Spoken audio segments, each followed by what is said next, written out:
बंगाल की मुख्यमंत्री ममता बनर्जी राम मंदिर उद्घाटन में जाने की बजाय बंगाल में सर्वधर्म सद्भाव रैली निकालने में जुटी है।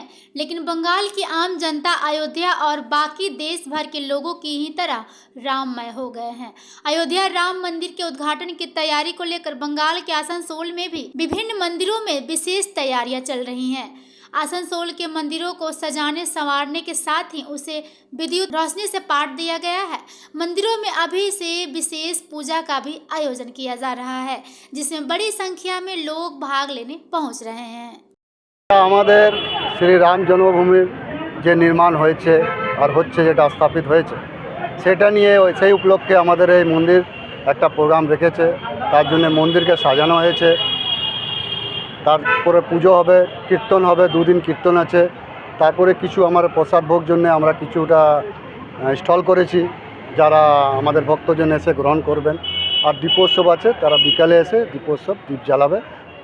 তাদের সব ব্যবস্থা কিন্তু মন্দিরই করবে। আর এটা ইনসাইড প্রোগ্রাম আছে, মন্দির বাইরে দিয়ে কোনো প্রোগ্রাম নেই। কতটা খুশি আপনারা? খুশি আছি আমরা, কয়েক জন্মের ভাগ্য ভালো যে আমরা দেখতে পাচ্ছি চোখে দিয়ে। আমাদের মতন কত এসছে কিন্তু দেখতে পারলো না, কিন্তু আমাদের খুব সৌভাগ্য যে আমরা এটা দেখতে পেয়েছি। আমার নাম অশোক কুমার সাউ।